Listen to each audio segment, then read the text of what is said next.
Bismillahirrahmanirrahim. Alhamdulillahilladzi arada faqadar wa khalaqa fa'amar wa 'ubida fa'asaba wa syakar. Ja'ala masiral ladzina kafaru ila saqar wa wa'ada lil ladzina amanu wattaqau jannatin wa nahar. Qaddama man syaa'a bi fadlihi wa akhkhara man syaa'a bi 'adlihi. Asyhadu an la ilaha illallah wahdahu la syarika lahu wa asyhadu anna Muhammadan 'abdullahi wa rasuluh. وصفيه من خلقه وحبيبه اللهم صل وسلم وبارك وكرم على حبيبنا المصطفى سيدنا ومولانا محمد بن عبد الله وعلى آله وصحبه ومن دعا بدعوته واستنى بسنته إلى يوم الدين. قال رب اشرح لي صدري ويسر لي أمري واحلل عقدة من لساني يفقهوا قولي أما بعد. أحبتي في الله, السلام عليكم ورحمة الله وبركاته. Dalam sebuah hadis Nabi SAW bersabda, afdalu ayyamid dunya ayyamul ashri. Sehebat-hebat hari dalam dunia ini, seafdal hari dalam dunia ini ialah hari 10 awal bulan Dzulhijjah. Yang mana hari-hari ini disumpah oleh Allah Subhanahu wa taala dalam Quran, wal fajri wa layalin ashr, demi waktu fajar dan juga 10 malam awal di bulan Dzulhijjah. Nak cerita bila Tuhan sumpah dengan makhluk yang dicipta, menunjuk kata makhluk itu adalah makhluk yang cukup hebat di sisi Allah. Maknanya satu benda yang cukup hebat di sisi Allah Subhanahu wa taala. Jadi satu kemuliaan, satu kesucian bila mana disuci dan dimuliakan oleh Allah Subhanahu wa taala. Bumi ini semuanya sama, kan? Tapi dia ada tanah-tanah yang mulia, tanah-tanah yang suci. Kerana apa? Kerana ia disucikan oleh Allah Subhanahu wa taala. Tanah haram dia jadi suci, Mekah, Madinah, bumi Palestin, Al-Quds itu menjadi tanah suci kerana ia disucikan oleh Allah Subhanahu wa taala. Begitu juga hari, sama aja matahari keluar sama aja, malam siang sama aja, tapi ia dilebihkan, dimuliakan oleh Allah Subhanahu wa taala. Dalam sebuah hadis yang lain riwayat Imam Bukhari, "Ma min ayyamin a'zamu 'indallahi wa la ahabbu ila Allahi al-'amalu fihinna min ayyamil 'ashri." Tidak ada satu hari pun yang lebih besar, yang lebih hebat di sisi Allah dan lebih dikasihi akan amalan soleh padanya oleh Allah Subhanahu wa taala daripada 10 hari awal Dzulhijjah. Inilah 1-2 hari kita berada pada 3 hari bulan Dzulhijjah, maknanya kita berada dalam hari yang 10 yang disebut hari yang paling hebat dan paling disukai oleh Tuhan. Jadi di situ maknanya Allah Ta'ala suka kalau kita buat amal-amal soleh. Amal soleh ni apa dia? Kadang benda yang harus ataupun benda yang biasa kita buat. Contoh senyum. Kita senyum kalau tanpa niat nak ikut sunnah, boleh senyum je lah. Tapi kalau dengan niat nak ikut sunnah Nabi, maka senyum tadi boleh pahala dengan sebab kita niat nak ikut sunnah Nabi. Dalam sebuah hadis yang diriwayatkan oleh Jarir ibn Abdullah al-Bajali, seorang sahabat Nabi, dia kata, "Ma ra'aitu an-nabiyya sallallahu alaihi wasallam qattun wa illa wa huwa mubtasim." Tak aku lihat Nabi SAW sejak aku masuk Islam. Maknanya tengok Nabi ni, bila aku tengok dia pasti dia senyum. Maknanya senyum adalah sunnah mulia daripada sunnah Nabi sallallahu alaihi wasallam. Maknanya dengan kita buat satu perkara yang kita dengan niat yang baik tadi, maka boleh pahala. Niat ni adalah maknanya penyebab kepada suatu amalan yang kita buat. Hatta tidur pun, kalau dengan niat kita nak menyegarkan badan, nak bangun pagi esok, nak pergi cari rezeki yang halal, nak bangun esok nak sembahyang subuh, dengan niat macam tu, tidur 8 jam, 6 jam, 7 jam kita tidur tu, duk dapat pahala setiap saat yang berlalu di dalam tidur kita. Sebab apa tu? Kepentingan niat di dalam setiap amalan dan setiap perbuatan yang kita lakukan. Jangan sia-siakan benda tersebut. Daripada benda hak kita boleh dapat pahala free, kan? Kita tak niat tak dapat pahala apa-apa, kan? Okey. Kemudian dalam hadis ini juga Nabi SAW menyambung lagi sabdanya dengan kata, "Fa'aksiru fihinna minat tasbih wat tahmid wat tahlil wat takbir." Maka perbanyakkanlah di dalam hari 10 hari tersebut tasbih, subhanallah, subhanallah, tahmid, alhamdulillah, alhamdulillah, tahlil, la ilaha illallah, la ilaha illallah, takbir, Allahu akbar, Allahu akbar. Maknanya perbanyakkan pada hari-hari tersebut dengan menyebut perkara tadi, kerana ia sangat besar pahala di sisi Allah Subhanahu wa taala. Sebuah hadis yang lain, esok hari 9 Zulhijjah nanti jangan lupalah pakat-pakat puasa, kerana tak rugi kita puasa sehari je hari itu, dan diampunkan dosa kita 2 tahun. Dan disebut dalam sebuah hadis Nabi SAW bersabda, saumu yaumu arafah yukaffiru sanatain, sanah madiyah wa sanah mustaqbalah, atau kama qala. Maknanya puasa pada hari Arafah itu mengkifaratkan, menghapuskan 2 tahun dosa, tahun yang telah lalu dan 1 tahun yang akan datang. Maknanya kita puasa hari Arafah tahun ni, tahun depan kita buat dosa-dosa kecil, itu dosa kecil tadi tu telah dikifaratkan, telah diampunkan oleh Allah Subhanahu wa taala. Melainkan kita maknanya melakukan dosa-dosa besar, maka dosa besar itu perlu kepada taubat, nasuha, taubat yang benar-benar kepada Allah. Cukuplah beberapa hadis itu sebagai mukaddimah untuk tazkirah kita pada hari ini. Mudah-mudahan hadis-hadis tadi membimbing kita untuk kita membina amalan yang soleh di dalam bulan-bulan, di dalam hari-hari dalam bulan Zulhijjah ini. Mudah-mudahan ianya bukan setakat hari 10 ini saja, bahkan menjadi amalan hidup kita sepanjang masa. Ikutlah sunnah Nabi dalam semua hal keadaan. Jumpa kawan, apa perlu kita buat? Nabi SAW ditanya oleh seorang sahabat namanya Anas bin Malik. Dan Anas bin Malik seorang khadam Nabi, dia duduk dengan Nabi lama, dia sedemak dengan Nabi SAW. Dia kata, dia tanya Nabi SAW, ayanhani ba'duna ba'da? Qala la. Ayu'aniku ba'duna ba'da? Qala la, bal tasafahu akama qala. Jadi Anas tanya Nabi, apakah kalau kami jumpa sesama kami ni, kami nak tunduk badan macam Jepun tu? Lalu Nabi kata, la.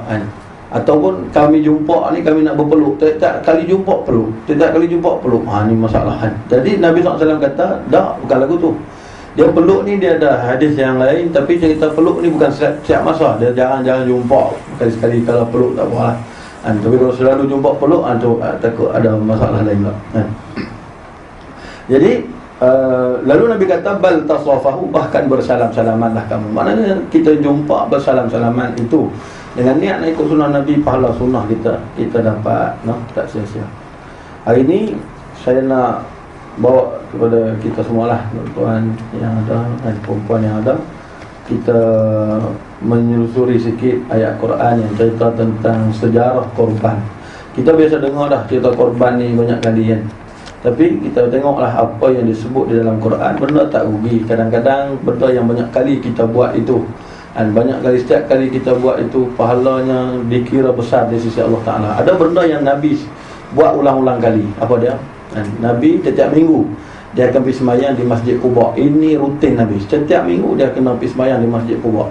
Ada orang bercakap, dia kata, setiap tahun dah saya pergi umrah setiap tahun duduk pergi Masjid Quba, tahun ni tak pergi lah Masjid Quba jadi cakap macam tu dia tak ingat yang Nabi SAW setiap tahun, setiap minggu Nabi SAW, setiap minggu itu Nabi tak pernah tinggal pergi semayang di Masjid Quba.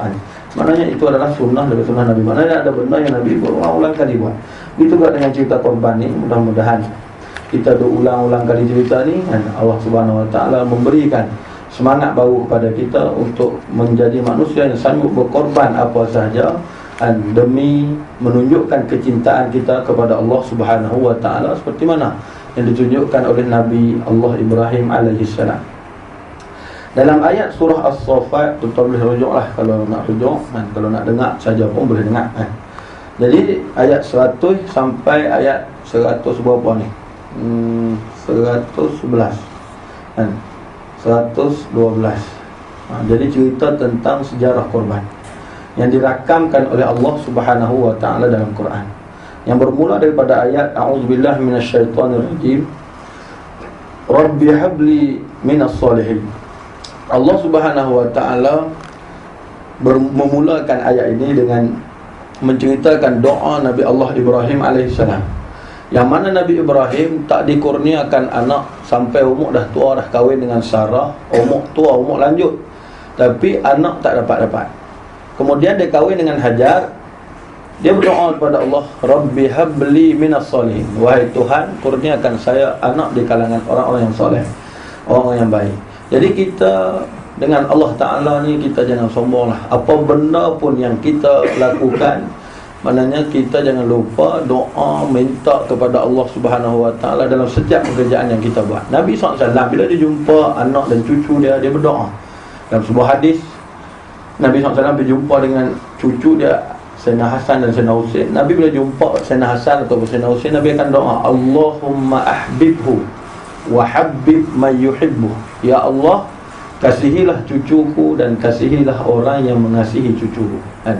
Makna itu adalah doa daripada doa Nabi. Nabi kita berapa ramai yang jumpa dengan anak ke, jumpa dengan cucu, yang kita tengok dia, kita doa dia, ya Allah kasihilah cucuku dan kasihilah orang yang mengasihi cucuku. Jadi kan cantik doa macam tu. Dan doa ni lebih-lebih lagi lah, kalau ada tuan-tuan dan perempuan yang berkesempatan untuk pergi melaksanakan ibadat haji ataupun umrah kan, yang akan datang ni, kalau sampai di tempat-tempat disebut sebagai tempat mustajab doa, jangan lupa berdoa kepada Allah kan. Di Multazam ke, di depan Kaabah ke, ataupun kalau pergi buat haji itu tempat melontak kan, disebut itu antara tempat-tempat yang mustajab doa. Saya punya pengalaman doa di Jamratul Aqabah. Kami pergi haji masa tu dengan pelarian Iraq. Kebetulan lah, memang rezeki Allah Ta'ala bagi, memang murah sangat haji dengan pelarian Iraq. Tak apa, pelarian tu pelarian lah. Janji boleh pergi buat haji murah kan. Jadi pergi, masa tu duduk Yaman, naik bah pergi. Sampai di Arafah tu, kira dah berapa hari dah duduk di Mekah, saya tak ingat. Tapi masa sampai hari Arafah tu, duit dah habis. Tak ada lah duit dalam poket kan. Lepas tu nak makan tak ada duit, duduk kat Arafah tu lapar kan. Lapar ni, dia ada makanan free, dia bagi makanan sabil dia bagi. Kita pergi tu habis, memang tak ada rezeki je. Jadi sampai petang Arafah tu, kita nak pergi bermalam di Muzdalifah. Jalanlah kaki daripada Arafah pergi Muzdalifah. Sampai di Muzdalifah, lapar perut ni kan, duk minum air pahit kan. Tapi tak ada kat makanan kan. Nak pergi cari makanan nak free tu semua habis, tak ada. Sampai kita kata waktu dah sampai subuh di Muzdalifah, nak berjalan pergi ke Mina untuk melontar. Nak berjalan pergi ke Mina nak melontar tu, dengan keadaan yang cukup sesak, dengan arak duk tolak, macam-macam lah. Mereka kasar. Kita pun nak macam mana? Dia buat haji, kalau dia duk tumbuk orang, kalau dia duk tolak orang, bekas-bekas orang, kita takut ibadat kita tu kan, maknanya jadi kurang pahala kan. Sebab tak boleh balah masa kita buat haji. Jadi tak apalah, jalan sampai di tempat melontak tu, teringat kata guru masa duk mengaji fiqh tu, dia kata tempat melontak tu antara tempat mustajab doa. Lalu saya pun doa lah, ya Allah ya Tuhanku, saya kongsilah beberapa doa, banyak doa yang saya doa. Ya Allah Tuhanku, saya ni lapar, saya dengan kawan saya orang petani, kami ni lapar. Ya Allah, berilah sedikit makanan, buka sikit jalan macam mana nak dapat rezeki. Ya Allah, Kau Maha memberi rezeki. Kemudian tak dan sampai 5 minit, saya keluar daripada tempat saya doa tu kan, jumpa dengan duta Malaysia di Yaman. Dia kenal lah, kita duk sama mengajak di kedutaan. Dia kata, Syekh main dengan siapa? Dia main dengan kawan petani. Tak apa, saya masing-masing ada kawan dia 2-3 orang main pada Malaysia. Dan dia kata, kawan-kawan dia tanyalah, ni siapa ni ni? Dan dia ni pelajar Yaman kan, dia pemain ikut Yaman. Oh, okey. Kami ni ada duit zakat sikit nak bagi dia tu. Saya masa tu terpingang-pingang kan. Kita dalam keadaan memerlukan, dalam keadaan memang terdesak sangat, tiba-tiba orang bagi macam tu. Saya, insya-Allah, baru je doa, aku ni dah ada dengan dosa banyak, dengan ni, tapi Tuhan dia dengar kan. Dipanggil Tuhan yang Maha mendengar seruan orang yang meminta bantuan daripada dia. Lebih-lebih lagi di tempat macam tu kan. Saya ketika tu ada, saya kongsi dengan tuan-tuan 3 lah doa yang saya doa sana. Yang Allah bagi kira-kiranya tak lama selepas berdoa tu. Saya bawa madu masa tu. Ya, biasa pelajar daripada Yaman kalau pergi umrah, pergi haji, dia akan bawa madu pergi jual sana. Kita Allah SWT, madu tadi tu lah nak buat bayuran, nak buat belanja kan. Jadi sampai di sana tu saya malu nak jual. Tak tahu lah, jemai perasaan malu semacam kan. Kita pergi duduk sembang-sembang, elok nak sampai nak cerita madu, tadi rasa tak baik aku sembang-sembang orang nak jual madu kan. Jadi macam tak tergamak nak jual. Saya rasa tak jual, duduk macam tu. Lepas tu doa minta ke Allah, ya Allah saya dah bawa madu, cerita gitu kan, dah bawa madu, ya Allah berilah jalan macam mana saya nak jual madu saya tu. Sebelum saya balik tawaf wida' tu, mana nak tawaf wida' lagi lebih kurang sejam gitu lah. tiba-tiba ada seorang sahabat yang dia ni ngaji college sekali dulu dekat Malaysia ni lah. Dia telefon, dia ada bawa travel kan. Dia telefon, dia kata, tu tanya khabar apa semua gitu gini. Lepas tu dia tanya, hamai daripada Yaman tu ada bawa madu Yaman? Kata ada. Macam ni jemaah aku ramai duk tanya ni yang bawa mai ni. Kita tak ada duk promote apa, dia bawa suruh pergi kan. Pergi kita pun sat tak sampai 15 minit habis madu tu. Saya ni terbinga-binga lagi, ya Allah. Tak tahu nak cakap macam mana. Tapi itulah doa Allah Ta'ala bagi jalan lagu tu kan. Kemudian doa yang ketiga, saya minta, ya Allah, kalau sekiranya kahwin tu baik untuk saya kan, baik untuk akhirat saya, baik untuk dunia saya, ya Allah bagi saya kahwin kan. Selepas balik daripada Mekah tu 6 bulan, jumpalah dengan pak mentua saya hari ni lah. Dia mari, dia kata, Jamil nak kahwin. Dia tanya macam tu, kita pula nak kahwin. Bila dia tanya tu jadi hati tak mau tu. Dia jadi satu macam yang perasaan takut, satu benda kan. Biasalah benda yang halal ni iblis dia tak suka kan. Jadi benda haram kita duk fikir masa tu, sebelum tu dia ada dengan hasutan syaitan, dia jadi sedap. Tapi bila mai hak benda ni, hak benda Tuhan suka ni, kita jadi hati pula jadi tak suka. Tak mau duduk fikir, aku ni kalau tak terima benda ni benda pemberian Tuhan. Aku minta dulu baik untuk agama, baik untuk akhirat. Kalau aku tak terima, esok mari lagu mana kita tak tahu. Jadi akhirnya jadilah maknanya perkahwinan. Maknanya sampai hari ni dah 5 tahun dah kahwin. Dan dalam keadaan masa tu dengan duit kita tak ada, tapi Allah Ta'ala dibuka jalan kan. Tu tuan-tuan, kalau apa-apa masalah pun kita janganlah maknanya mensia-siakan waktu kita dengan kita duduk menyesal tentu kalau kan. Angkat tangan doa pada Allah kan. Kadang-kadang kita kalau doa Tuhan tak bagi tu, kena ingatlah adalah beberapa benda yang kita silap dengan Tuhan, dan betulkan kesalahan kita dengan Allah Ta'ala kan. Tuhan ini yang dia tak akan mensia-siakan, dan maknanya permintaan seorang hamba yang benar-benar maknanya inginkan dia. Ada orang angkat tangan dia amin saja, dia pun tak tahu apa benda imam minta, dia main amin sebab orang angkat tangan, dia angkat tangan, jadi dia tak dapat apa-apa, jangan salahkan apa-apa. Doa biar niat dalam hati. Kalau kita tak faham doa bahasa Arab, ya Allah apa yang tu imam minta tu bagilah saya dapat sama kan. Sambil-sambil macam tu kita doa, insya-Allah Allah Subhanahu Wa Ta'ala ni dia tidak akan mensia-siakan maknanya permintaan hamba yang betul mengharapkan maknanya daripada dia sesuatu. Jadi Nabi Ibrahim alaihissalam, Rabbi habli minas salihin, dia doa pada Allah, ya Allah ya Tuhanku, kurniakan saya anak yang soleh kan. Maknanya anak yang baik. Ini adalah kurnia yang maknanya hebat daripada Allah Ta'ala. Itu sebab nak dapat anak yang soleh, yang baik, kena doa lah, minta pada Allah kan. Kadang ada orang kahwin lama tak dapat anak. Saya banyak orang yang mari jumpa ni kan, kita ajak doa ni lah kan, suruh dia doa sampai-sampai tu. Ada yang Tuhan nak makbul kan. Ada seorang tu dia kahwin dah 5-6 tahun tak dapat anak. Dia mari tahun 2010 kan, 2010-2011 tu lah, saya tak ingat lah. Dia mari daripada Pahang, saya duduk di Kedah tu, di Baling. Dia mari tu sebab sepupu dia tu kahwin dengan sepupu saya. Jadi sepupu dia ceritalah, kata ni sepupu dia bagi pada Yaman. Kita pun tak reti apa-apa, cuma depa dia ingat kita ni pandai. Dia pun mari kita pun doa lah kat dia. Lepas tu suruh dia buat benda-benda macam ni. Akhir nak diizinkan Allah Ta'ala. Lepas pada tu, sebulan lepas tu bini dia mengandung kan. Tak takdir Allah kan.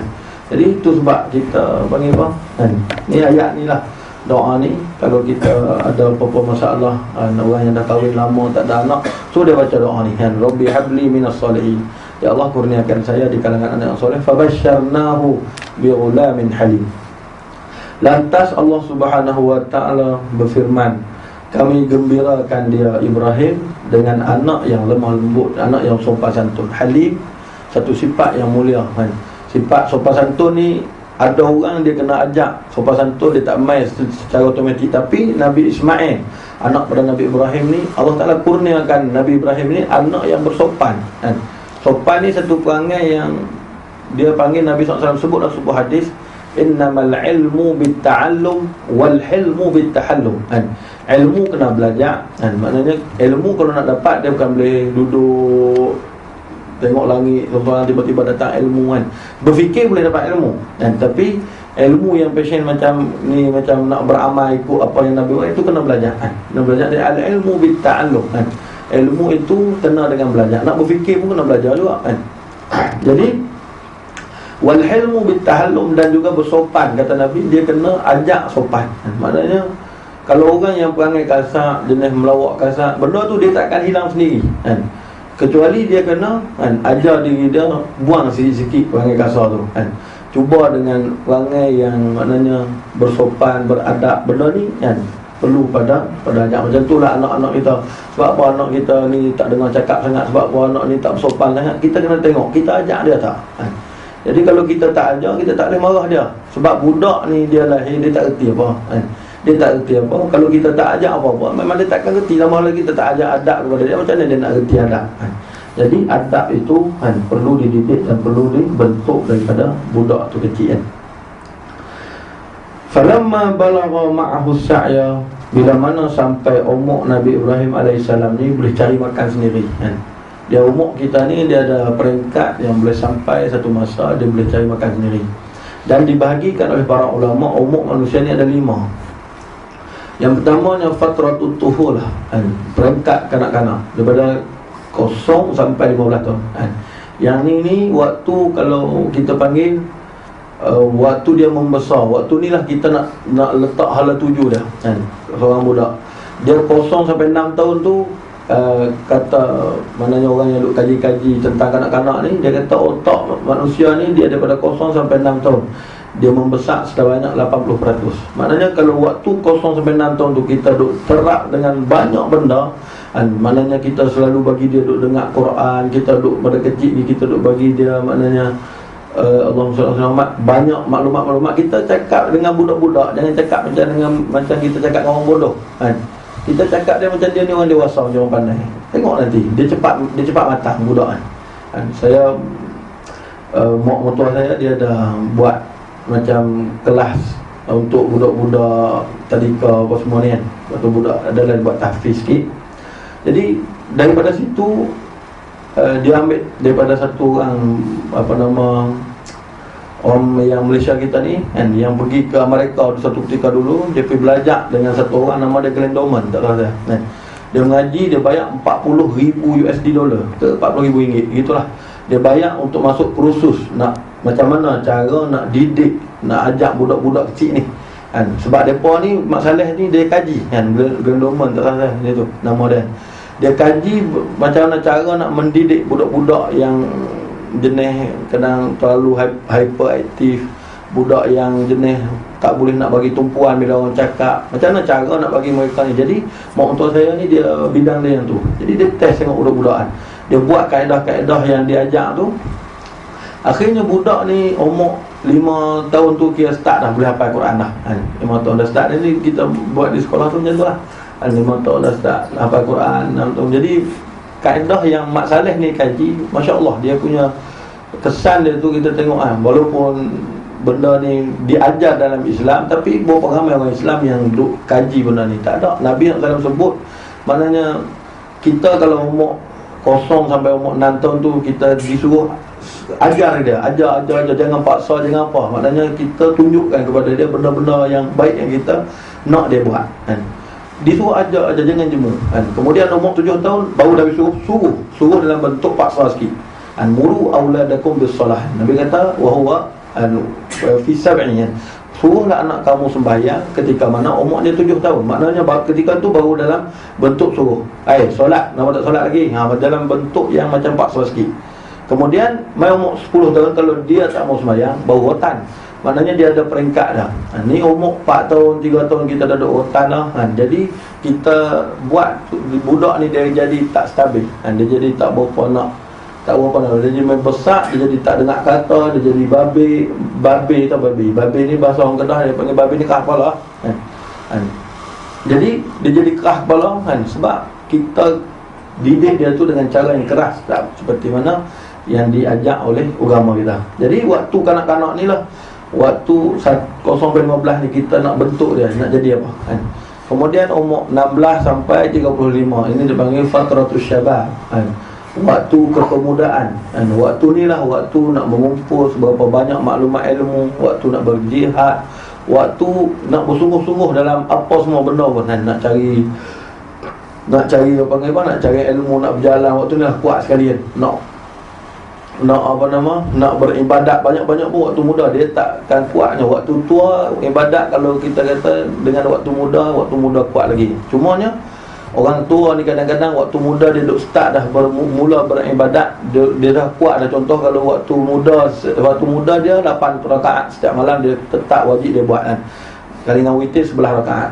Mai waktu tua tu kan dia akan jadi ganda lebih. Sebab apa? Semangat yang duduk kumpul waktu muda tu, waktu tua tu dia berkobar-kobar.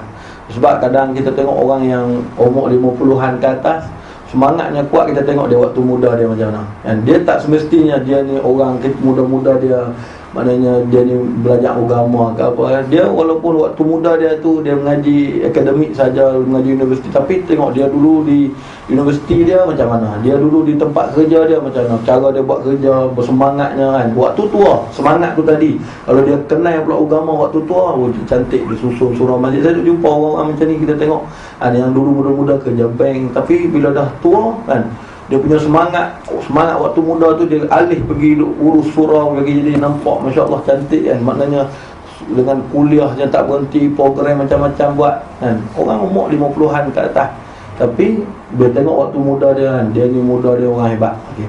Jadi waktu muda ni kan, kita nak kena, maknanya jangan lepaskan saja. Sebab kalau lepaskan waktu muda kan, dia kalau dah hilang dia tak mai balik lah. Mungkin saya ni masih ada lagi baki beberapa tahun waktu muda ni. Kalau tuan-tuan yang dah hilang tu tak apa lah, nak buat macam mana. Mungkin nak waktu muda tuan-tuan tu dah, tuan-tuan dah usaha dah lebih baik dah.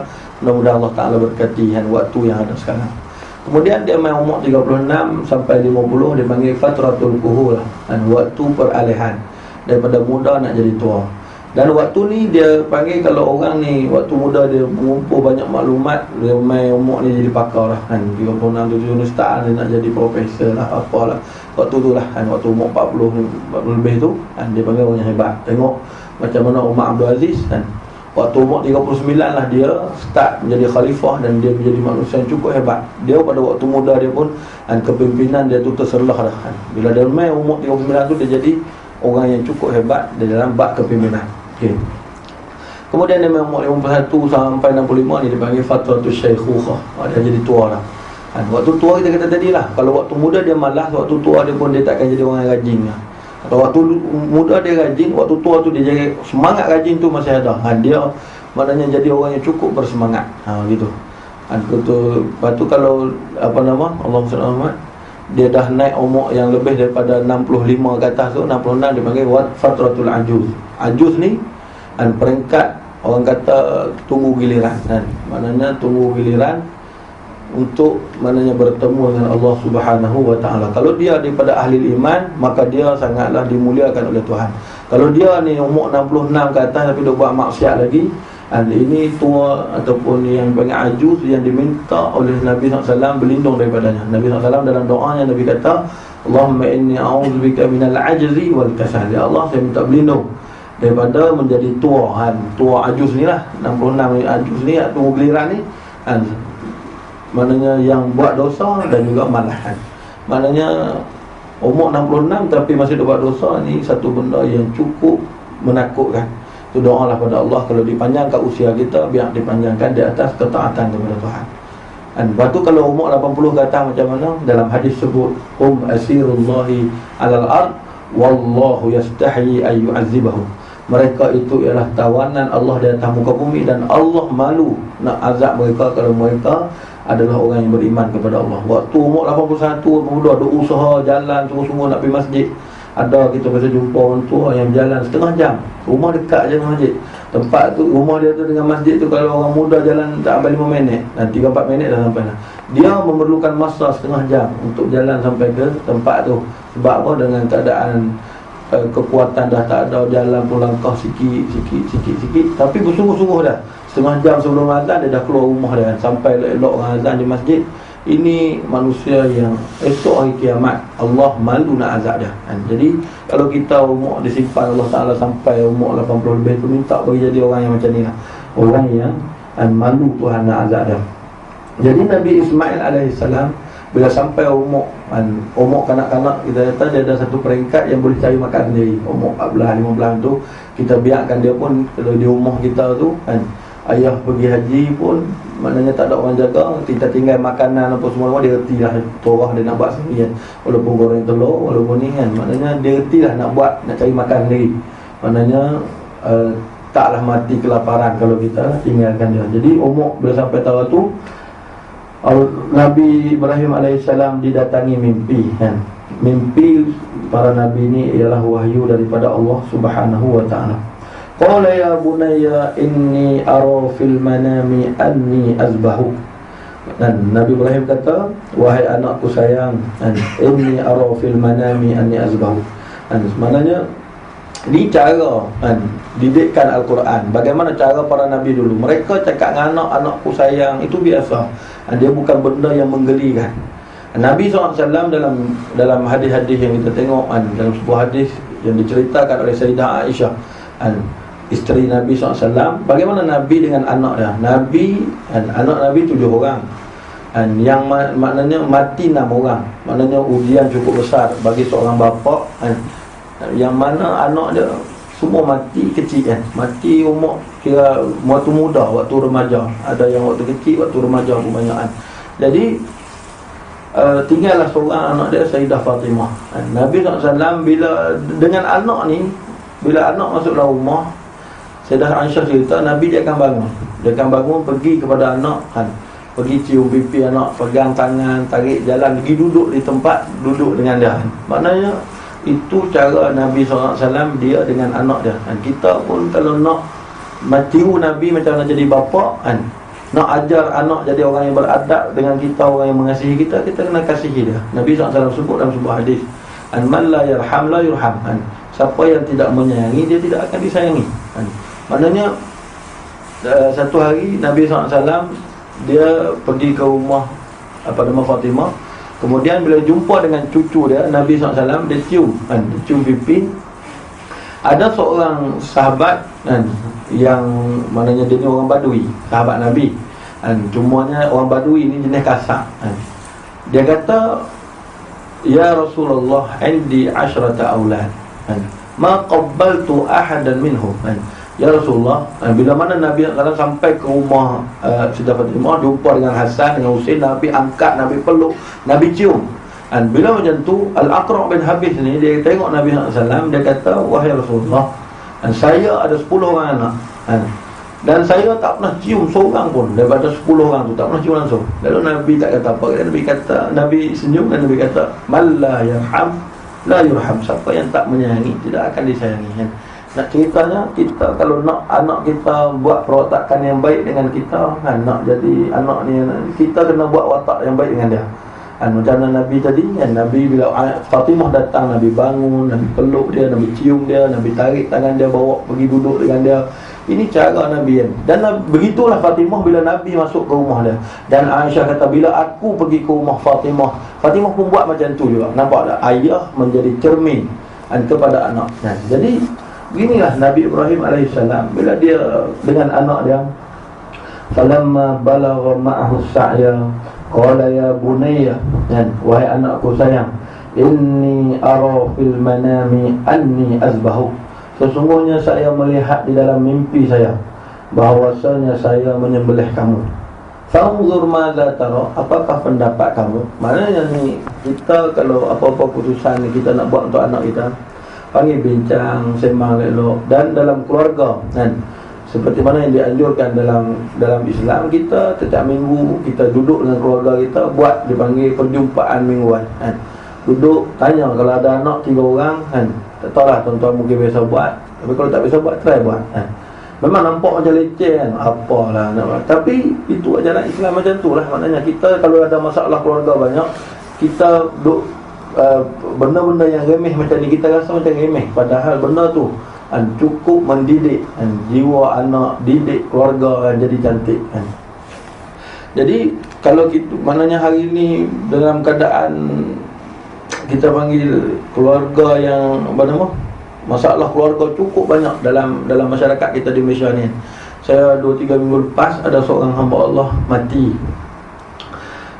Dia tu masa dia duduk sakit, dia kanser usus. Dia meninggal, dibawa mayat dia pergi ke Johor, dan saya pergilah semayang mayat dia di sana. Anak dia tinggalkan dia waktu dia tengah duk sakit tenat.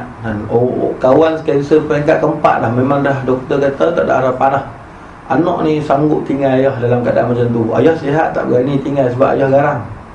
Tapi bila ayah sakit, dia tinggal ikut boyfriend dia Indonesia, tinggal keluarga dia pergi. Sampai ayah mati tak balik tengok, tak tanya langsung hal keadaan ayah macam mana. Kita Allah, ada sampai peringkat macam tu anak-anak hari ni. Maknanya dia sanggup buat kepada ayah dia yang jaga dia daripada kecil, yang maknanya duk tatang dia daripada kecil. Tapi bila main besar, umur baru 15 tahun, bukannya tua sangat lagi tapi nak ceritanya dia sanggup buat macam tu kepada ayah dia. Cuba kita tengok salah dia kat mana. Kita nak salahkan anak 100%, kita tak boleh macam tu.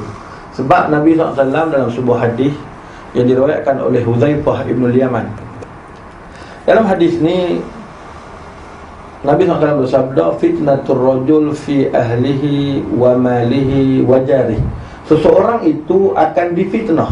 Maknanya difitnah ni macam tu, tadi fitnah tu, anak lari rumah tu fitnah.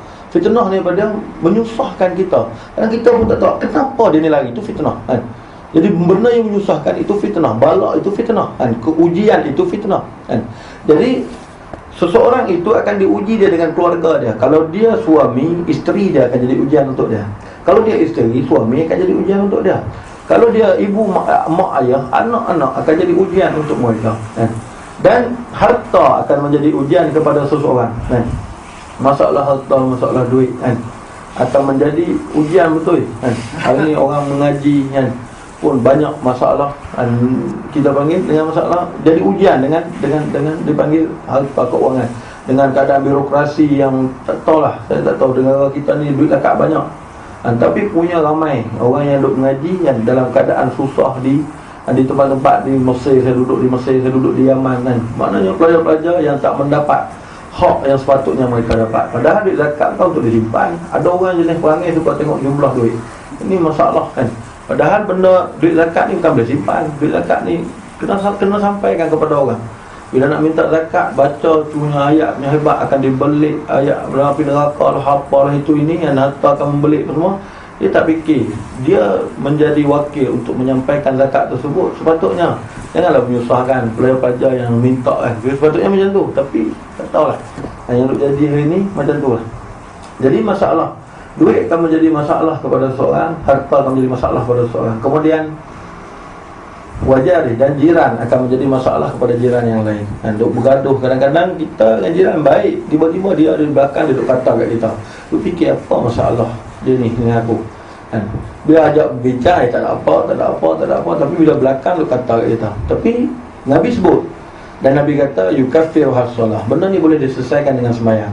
Kita cek tengok sembahyang kita kan. Adakah sembahyang kita kan seperti mana yang dikehendaki oleh Tuhan kan. Maknanya satu bab khusyuk tu satu lah. Lepas tu kalau sembahyang pun kita ni asyik akhir waktu kan, kena tengoklah benda kalau kita hubungan dengan Tuhan longgar. Allah dia nak bagi peringatan kepada kita ini kan, dengan cara macam tu. Kadang jadi masalah dalam keluarga kita, cek baliklah solat kita macam mana kan. Kadang jadi masalah dalam kehidupan, dalam keuangan, duit jadi tak cukup, jadi tak bulan, cek baliklah masalah kita sembahyang macam mana tu. Lepas tu kan, kadang masalah dengan jiran, kita cek balik ibadat kita kepada Allah Ta'ala macam mana. Itu cara Nabi lah. Nabi SAW ajak macam tu, yukaffiru has-salah was-sawm waz-zakah wal-amru bil-ma'ruf wan-nahyi 'anil munkar kan. Maknanya dan puasa kan, kita cek balik puasa kita kan. Setiap tahun bulan Ramadan kita cerita pasal puasa sunat, puasa wajib ni kan. Kita puasa, tahan makan, tahan minum kan, tapi mulut cakap benda haram, mata melihat benda haram, telinga dengar benda haram kan, kaki dalam pergi tempat yang haram, tangan buat benda haram. Jadi macam mana kan puasa tadi nak jadi puasa yang diterima oleh Allah Subhanahu wa ta'ala. Sedangkan Nabi SAW sebut dalam sebuah hadis, Nabi kata kam min sha'imin laisa lahu min shaumihi illa al-ju' wal 'atash an, atau kama qala, berapa ramai orang yang berpuasa tetapi dia tak dapat apa-apa pahala pun daripada puasa dia, melainkan dapat lapar dan dahaga sahaja. Dan sebab apa? Puasa tapi benda-benda haram itu masih dia lakukan, dia laksanakan. Jadi puasa tadi, puasa yang tidak mendatangkan hasil, yang maknanya puasa tadi maknanya nak menyekat nafsu kan, menyekat syahwat, menyekat keinginan kita kan, menahan itu supaya apa? Menjadi nafsu yang taat dan patuh kepada Allah Subhanahu wa taala. Akhirnya benda tu tak tercapai sebab kita duk ikut juga melakukan perkara-perkara yang haram. Kemudian zakat kan. Zakat, sedekah, semua benda tu kita kena cek balik kan. Macam mana kita dan bersedekah macam mana kan. Maknanya ada masalah dalam keluarga, kita tengok harta kita kan. Adakah kita ni jenis yang setiap bulan dapatlah sikit-sikit tu kita letaklah dalam tabung masjid, setiap minggu kita pergi masjid tu RM1, RM2 kan. Maknanya sekurang-kurangnya adalah kita setiap minggu tu kan. Kalau kita orang yang kemampuan takat tu, kalau kita orang kemampuan lebih, bagilah lebih sikit dan gitulah. Maknanya ada seorang sahabat saya, dia pernah beritahu lah, dia kata pengalaman dia dulu gaji dia cukup-cukup makan dia kan, gaji RM1,000 lebih tu, dia kata cukup-cukup makan dia, cukup 27-28 tu kira ngam-ngam habis lah kan. Maknanya dah start makan nasi dengan kicap gitulah, dia tak nak tunggu gaji baru dapat. Jadi dia kata satu hari dia pergi ke surau masjid ni, dia dengar kuliah, maknanya kuliah maghrib, kuliah apa tak tahu lah, tapi dia dengar kuliah. Dia kata ada ustaz yang beritahu kalau kita ni nak keberkatan dalam harta, maknanya kita bersedekahan. Dia kata, lalu dia pun kata dia tak pernah sedekah sebelum tu, maknanya dia rasa duit dia tak cukup, jadi dia pun tak mampu. Dia kata dia nak sedekah. Lalu kawan ni, ustaz ni kata, sedekah bukannya nanti banyak 2 kupang 3 kupang, sedekah lah jadi sikit-sikit kan. Kita pergi tandas tengok makcik-makcik tua duk jaga kan, kesian orang yang umur macam tu, yang sepatutnya disayangi, yang sepatutnya dijaga, bukan patut duduk tepi tandas, duduk maknanya kerja tu kan. Jadi kita bagi RM1 lebih baikkan makcik lah. Jadi benda-benda macam ni menambah keberkatan di dalam rezeki kita. Dan akhirnya dia kata dia duk buat macam tu, dia duk amal benda tu. Jadi dia kata hak sebelum ni dia duk, jadi ni lani dia jadi cukup dan boleh simpan buat dia kan. Boleh simpan buat setiap bulan tu adalah kan, RM50 adalah yang baki, dia kata dia boleh simpan setiap bulan. Jadi itu keberkatan. Kemudian Allah SWT al-amru bil ma'ruf wan nahyi 'anil munkar. Maknanya menyuruh kepada kebaikan dan mencegah kepada kemungkaran. Jadi menyuruh kepada kebaikan dan mencegah kepada kemungkaran ini ramai benda ni kita tinggal hari ni. Kalau kita semua buat benda ni tak jumpa dah orang Cina yang duk sembah tokong, Hindu yang duk sembah tokong, yang duk sembah berhala lagi di negeri kita, negeri Malaysia yang ramai orang Islam. Kalau kita ramai duk buat kerja ni, al-amru bil ma'ruf, maknanya suruh kepada kebaikan. Kita duduk dengan orang Cina, dengan orang yang bukan Islam, dan kita malu nak cakap tentang agama kita sendiri, itu masalah kan. Jadi cubalah kita, tu satulah. Ataupun kita tengok benda-benda mungkar yang berlaku depan mata kita, kita nak tegah, walaupun yang dilakukan oleh adik-beradik kita kan, oleh orang kata apa, orang dekat-dekat dengan kita. Kadang-kadang kita nak tegur, kita rasa macam tak payahlah tegur dia, bukan tak tahu. Padahal tegur ni tak semestinya dengan cara yang kasar, tegur dengan cara yang lembut, dengan cara membeli buku kan, tengok tak pakai tudung kan. Kita nak tegur kasar-kasar, tak lagi orang tak mau, maknanya kata dia ni tak boleh ni, dia ni kasar ni jadi kita beli dengan buku kewajipan bertudung ke apa, kalau tak maknanya kalau kita tak bertudung itu menyebabkan kamu masuk syurga, contohlah kan. Ataupun tengok kawan tak semayang kan, kita macam mana nak ajak semayang, kita bagi buku tentang solat apa, kita bagi tu dengan niat yang buka hati dia Allah, bukan buku tu. Kita kadang-kadang satu perkataan je boleh menyebabkan manusia berubah kan. Saya masa duduk di Mesir kan, orang Mesir ni pakai dia semak-semak kan. Jadi kita tengok dia macam orang yang ada duit lah. Tapi ada seorang tu pakcik tu pakai semak, baju dalam, tapi dia kerja jaga bangunan, jadi Pak Gak lah. Jadi saya duduk mula kenal dia tu, duduk berkenalan lama, rapat baik dengan dia. Satu benda yang saya tengok dia, bila orang azan kita pergi semayang, dia buat tak tahu, duduk restoran. Jadi saya ni nak ajak kasar-kasar, takut lagi dia tak boleh terima. Nak ajak terus takut lagi dia macam kecil hati ke apa. Lu fikir caranya, aku kalau tak ajak hari kiamat esok teruk aku kan. Lalu lu fikir cara, akhirnya saya pergi duduk dengan sembang bab agama sikit kan. Saya ada buka-buka cerita, lepas tu saya baca satu syair. Dalam syair tu dia berkata, inna lillahi ibadan futana talaqud dunya wa khaful fitana nazaru fiha falamma alimu annaha laysat lihayyi watana. Lepas tu saya baca syair itu, dia maksud dia lebih kurang, sungguhnya bagi Allah ni atas bumi ni ada hamba yang bijak pandai. Dia ni talaqud dunya wa khaful fitnah, dia menceraikan dunia dan takut akan fitnah dunia tersebut. Makna nazaru fiha falamma alimu, dia melihat dunia tatkala mana dia mengetahui annaha laisa lihayyin watanan, bukan dunia ini tempat untuk hidup. Sebab apa? Kalau hidup, kalau nak bermewah mesti tak tinggal kemewahan tersebut kan. Kalau betul tempat untuk hidup, memang dia tak akan tinggal benda yang dia duk kumpul. Jadi maknanya hidup di dunia ini hanyalah maknanya tipu daya saja kan. Hanyalah benda yang disebut sebagai fitnah ataupun ujian daripada Allah. Nak tengok sejauh manakah keimanan seseorang itu nak menagih simpati Tuhan, nak menagih benda yang disediakan oleh Allah, nikmat yang kekal abadi yang dipanggil wal akhiratu khairun wa abqa. Akhirat itu lebih baik dan juga lebih kekal daripada apa yang kamu ada di dalam dunia ini. Lalu pak cik ni, saya baca itu ya, menangis lah. Menangis. Lepas dia lepas pada tu kan, dia suruh saya sambung dia cakap. Saya pun cerita lah, dia cakap. Lepas tu start pada hari tu kan, dia start pergi sembahyang di masjid. Masjid depan dia pun pergi sembahyang maknanya tak tinggal sembahyang di masjid. Kemudian setiap hari dia jumpa, dia suruh saya bacakan dia Quran. Rupa dia tak pandai membaca kan. Baca kepada dia Quran, huraikan dia sikit. Jadi kita pun baca lah, cakap mana kita reti, kita duk terang kat dia. Dia hati dia lepas tu jadi seolah-olah macam lembut semacam. Menangis, kita cerita menangis. Dia kata, kenapa aku tak tahu benda ni sebelum? Kan? Benda biasa kita baca bab akhirat, baca bab tentang balasan syurga, balasan neraka. Bila dia baca tentang benda-benda macam tu, hati dia jadi macam terubat. Dia kata, alhamdulillah, dia kata, aku tak ada rumah kat dunia, tapi aku tak maulah rumah kat dunia ni. Aku nak rumah kat akhirat. Dia orang susah kan? Dia kata. Jadi dia kata, macam mana kalau aku nak rumah kat akhirat? Kita ajar dia baca. Kata Nabi SAW dalam sebuah hadis, Nabi kata, siapa baca man qara'a qul huwallahu ahad marratan banallahu qasran fil jannah. Siapa yang baca siapa yang baca qul huwallahu ahad sekali, Allah Taala akan membina bagi dia itu satu mahligai dalam syurga.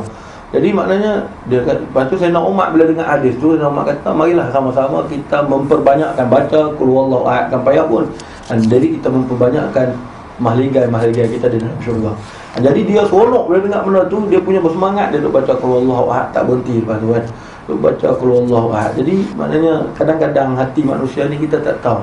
Kita cakap sepatah aja, tapi Allah nak buka hati dia tu kan. Dan dia nak jadi, Tuhan nak buka tu jadi. Kadang nak susah tu ujian untuk kita supaya kita tidak berputus asa kan. Jadi cukuplah sekadar itu kan.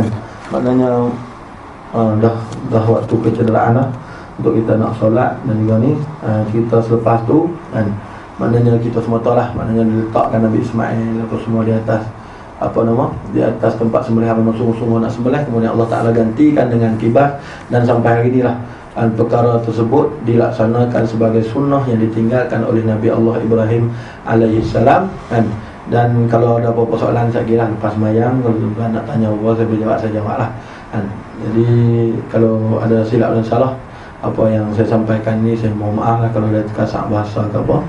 Dan sebelum tu saya ceritalah, saya dah bawa barang sikit Pak Abang yang dia barang tu. Saya ada kawan-kawan duk mesej minta ustaz tolong saya cari duit, kami nak nak belanja dekat Mesir kan. Banyak orang duk hantar mesej, jadi kita nak cari macam mana. Dia suruh jadi sponsor, seorang ni suruh jadi sponsor kan. Jadi saya fikir apa macam lah nak tolong depan ni kan.